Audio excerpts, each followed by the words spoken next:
The day began like any other in ancient Jerusalem. I woke before the sun, whispered a brief prayer, and hurried to my stall. In the marketplace, my worth was measured in the space I occupied and the speed of my transactions. My storehouses were full after an abundant harvest. Wool, wheat, and the promise of a massive profit filled my mind. I was already calculating how much of the pilgrim's silver would end up in my purse by the end of the feast days. I was a successful man by every visible standard. But beneath the thriving business, my life was in disrepair. I had ignored my brother Ezra's struggle with debt, treated my wife with cold indifference, and reduced my faith to a series of hollow, convenient routines. It was the first day of the 7th month. I knew the date, but the spiritual weight of it didn't register. I was too busy arranging goods and charming customers to think about the sacred. Then came the tekiah. It's a single, raw, continuous blast from a shofar. It isn't musical, it's an alarm, a summons that ripped through the morning air and forced every merchant in the city to freeze mid-transaction. The silver in my hand felt heavy, but it no longer felt like a foundation. My carefully built world of wool and wheat suddenly felt as fragile as a spiderweb. I was standing in the presence of the eternal, with a heart that had grown cold from neglect. And for the first time in years, I felt the terrifying weight of being unprepared. The priests transitioned into the shevarim. As this waveform shows, the sound breaks into 3 distinct, jagged notes. It mimics the sound of weeping, a heart breaking over sin. As the sound echoed, I felt the scale of my life tipping under my neglect. I left my stall.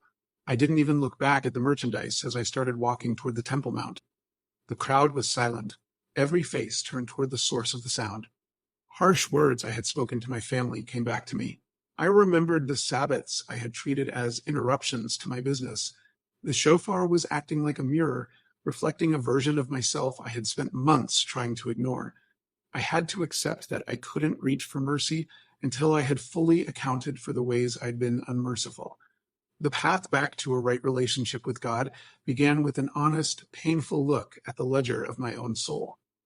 The final blast is the teruah, 9 rapid staccato spikes of sound. In ancient times, this was the sound of a battle alarm. It signals that the time for reflection is over and the time for action has arrived. This initiated a 10-day countdown. This window is the final opportunity to settle your debts and seek reconciliation before standing trial on the Day of Atonement.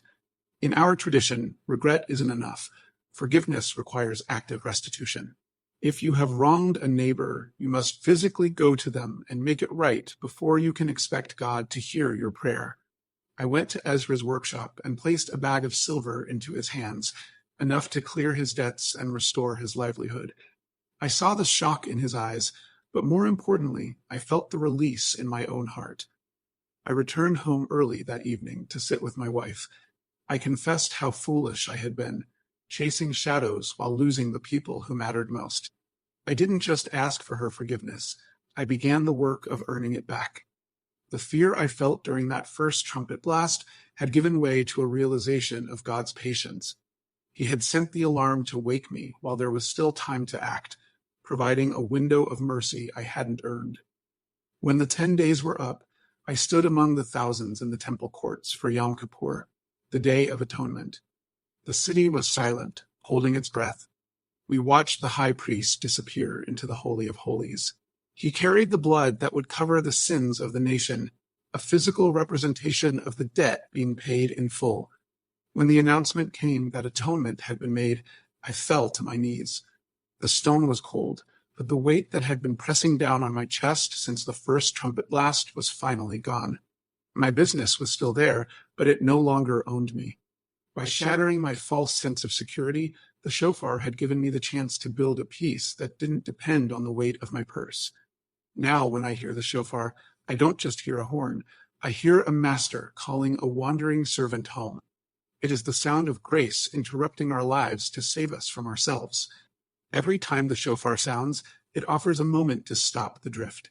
It provides the mercy of a wake-up call, offering us the chance to face the truth of our lives while there is still time to change the ending.